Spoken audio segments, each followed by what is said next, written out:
원래 세계는 텅 빈 무의 상태이지만 창조주가 무한한 경험을 하고 싶어 게임처럼 시나리오를 만들어 가짜의 홀로그램 세계를 창조했고 그 세계 속에 자신의 아바타인 우리들을 창조했다.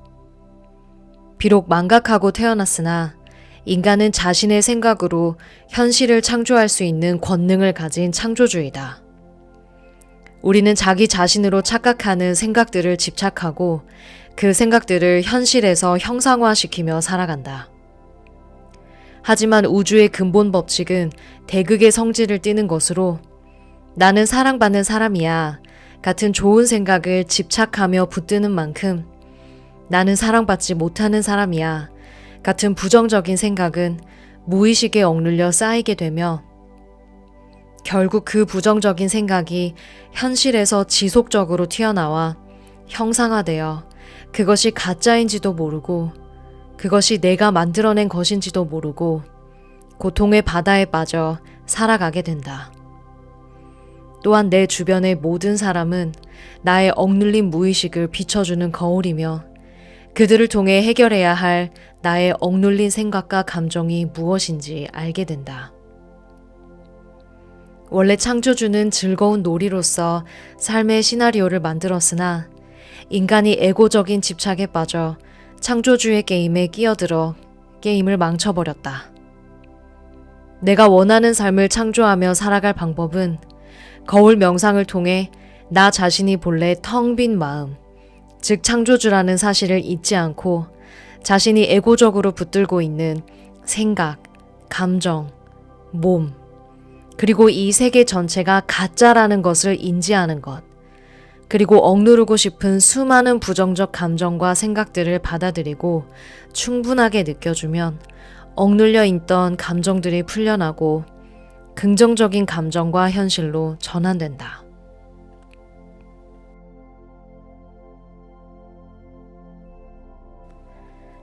저는 선생님의 책 강연을 얼마 전 서울에서 직접 볼 수 있는 기회가 있었는데요. 그때 공통적으로 나왔던 질문들 중 하나가 끌어당김의 법칙에 따르면 좋은 생각, 좋은 감정을 느끼면 좋은 생각과 감정이 따라오고 반대도 마찬가지인데 부정적 감정을 충분히 느끼면 오히려 부정적 감정과 생각이 따라오는 것 아닌가 하는 거였습니다. 어떤 참가자분은 칼과 같은 뾰족함에 대한 공포심이 있는데 그 공포심을 회피하지 않고 계속 느낄수록 더더욱 뾰족한 것에 찔리는 경험을 자주 하는 것 같다고 하셨죠.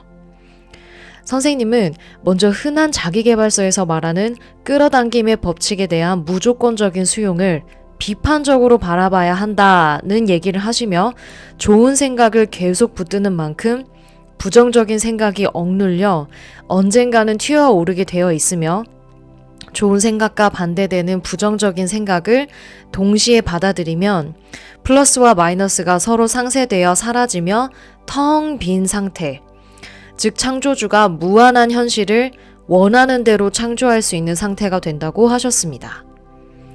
반대되는 생각과 감정을 동시에 받아들인다는 것은 서로가 상쇄되어 그런 생각과 감정이 풀려나 없어질 때까지 양쪽을 충분하게 느껴주어야 한다는 것입니다.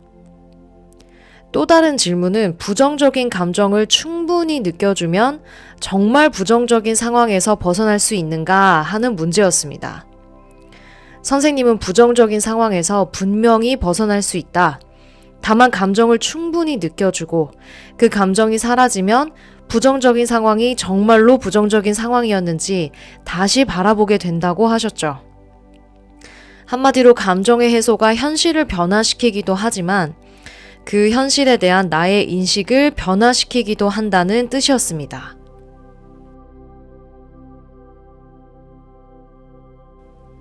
이러한 치유 방법의 가장 효과적인 대상은 다음과 같은 특징을 가진 사람들입니다. 첫째, 감정을 억누르는 습관이 있는 사람. 이런 사람들의 특징은 감정을 표현하는 것이 익숙하지 않거나 부정적인 감정을 회피하는 경향이 강하며 화를 내면 안 된다, 슬퍼하면 약해 보인다 같은 신념이 있습니다. 만약 어릴 때부터 남자는 울면 안 된다는 말을 듣고 감정을 억눌러 온 사람이 있다면 감정을 충분히 느끼는 과정이 정서적 해방에 도움이 될 수 있습니다. 둘째, 만성적인 스트레스와 불안을 느끼는 사람. 이런 사람들의 특징은 항상 불안하거나 걱정이 많고 스트레스를 쉽게 받으며 감정을 느끼기보다는 걱정 속에서 계속 머무릅니다. 그래서 불안을 피하려고 애쓰는 대신 있는 그대로 받아들이면 불안이 약해지는 것을 경험할 수 있습니다. 셋째, 트라우마가 있지만 감정을 회피하는 사람. 이런 사람들의 특징은 과거의 트라우마로 인해 감정을 느끼는 것이 두려우며 감정을 억누르고 살아가지만 무의식적으로 트라우마가 삶에 영향을 줍니다. 만약 어린 시절 학대를 경험한 사람이 감정을 억눌러 왔다면 감정을 안전한 환경에서 충분히 느껴보는 것이 회복의 첫 단계가 될 수 있습니다. 넷째, 자신의 감정을 이해하지 못하는 사람. 이런 사람들의 특징은 내가 왜 이렇게 기분이 안 좋은지 모르겠다 같은 상태가 자주 있으며 감정이 막연하게 불편할 뿐 정확히 어떤 감정인지 인식하지 못합니다. 예를 들어 직장에서 이유 없이 무기력한 사람이 사실은 인정받고 싶다는 감정을 무의식적으로 억눌렀다는 걸 깨닫게 될 수 있습니다. 다섯째, 통제하려는 성향이 강한 사람. 이런 사람들의 특징은 모든 것을 계획하고 감정도 이성적으로 통제하려 합니다. 하지만 예상치 못한 감정이 올라올 때 불안해집니다. 예를 들어 완벽주의적인 사람이 실패에 대한 두려움을 이성적으로 억누르다가 감정을 충분히 경험하면서 두려움을 자연스럽게 줄이는 방법을 배우게 될 수 있습니다. 느껴주면 풀려난다에서 강조하는 감정을 억누르지 않고 온전히 느끼는 방식은 사실 여러 심리치료 기법과 유사합니다.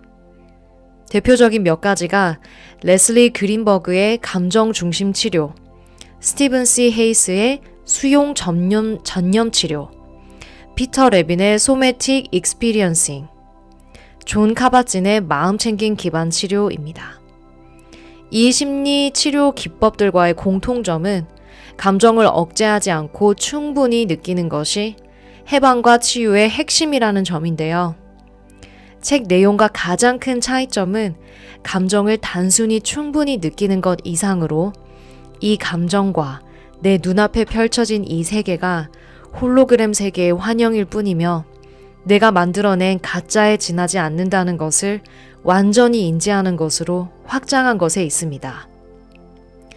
이것을 인지하느냐 마느냐는 치유 효과에서 아주 큰 차이를 보일 수밖에 없습니다. 이 부분에 대한 완전한 인지는 책 속에서 제시한 거울 명상을 꾸준히 해봄으로써 다다를 수 있습니다.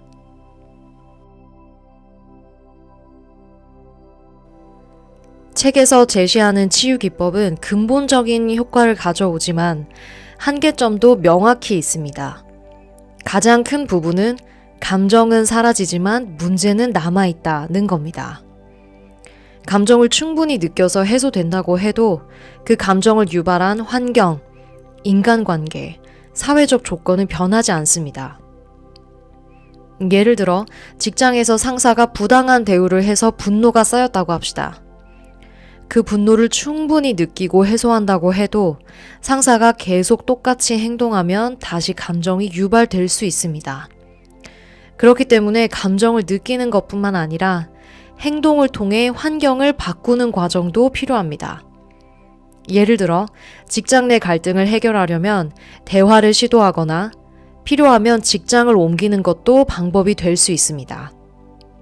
둘째, 감정을 해소한다고 모든 트리거, 방아쇠가 사라지지 않습니다. 한번 감정을 충분히 느낀다고 해서 동일한 상황에서 다시는 감정이 올라오지 않는 것은 아닙니다. 인간은 감정을 느낄 때 습관적인 반응 패턴을 갖습니다. 예를 들어 특정한 말투나 행동이 과거의 상처를 건드릴 경우 감정이 다시 튀어나올 수 있습니다. 그렇기 때문에 감정을 느끼는 것과 함께 인지적 접근을 병행하는 것이 좋습니다. 즉, 왜 나는 이런 상황에서 이런 감정을 느끼는가를 탐색하고 인지적 사고의 전환을 하는 것이 필요합니다. 셋째로, 감정을 너무 강조하면 수동적 수용으로 이어질 수도 있습니다. 감정을 있는 그대로 느끼는 것이 내면의 평화를 줄 수는 있지만 만약 이것이 행동으로 이어지지 않으면 문제 상황이 그대로 지속될 수 있습니다. 예를 들어 경제적인 어려움 때문에 불안감을 느낀다고 했을 때 불안감을 충분히 느끼고 해소해도 경제적 현실 자체가 나아지는 것은 아닙니다. 그렇기 때문에 감정 조절과 더불어 문제 해결 전략과 현실적인 계획 수립이 필요합니다. 즉, 감정적인 수용과 함께 목표 설정, 실행 전략을 병행해야 합니다. 결론적으로 감정을 충분히 느끼는 것은 매우 강력한 치유 도구이지만 그것만으로 현실의 문제가 해결되는 것은 아닙니다. 따라서 감정 해소와 함께 문제 해결, 인지적 접근, 행동 변화가 함께 이루어져야 합니다. 즉, 느껴주면 풀려난다는 과정이 필요하지만 풀려난 후에 어떻게 행동할 것인가 또 반드시 고민해야 한다는 거죠. 이 부분은 사실 책에서도 어느 정도 다뤄지고 있는데요. 감정을 올바르게 충분히 다루다 보면 자연스럽게 사고의 전환이 일어나면서 스스로 해결 전략이 생겨날 수 있습니다. 그렇기 때문에 일단은 무엇보다도 감정을 충분히 느끼는 것을 우선적으로 다루는 것이 중요합니다. 마지막으로 가장 중요한 점. 이것은 한계라기보다는 인식의 전환이 필요한 부분인데요. 감정이 풀려나더라도 내가 벗어나고 싶어하는 상황이 바뀌지 않을 수 있다는 점입니다. 우리의 운명은 창조주가 설정해 놓은 시나리오대로 흘러갑니다. 그 시나리오 속에서 에고적인 집착에 빠져 고통스럽게 살아갈 것이냐, 창조주의 관점에서 그 설계를 인식하고 사랑으로 바라보며 살아갈 것이냐의 차이가 있을 뿐입니다. 물론 이러한 관점은 창조주와 나를 분리시켜서 볼 때 생길 수 있는 것이고 사실 그 시나리오를 설계한 창조주도 나라는 것을 명상을 통해 완전히 인식하고 받아들이는 것이 그래서 가장 중요합니다.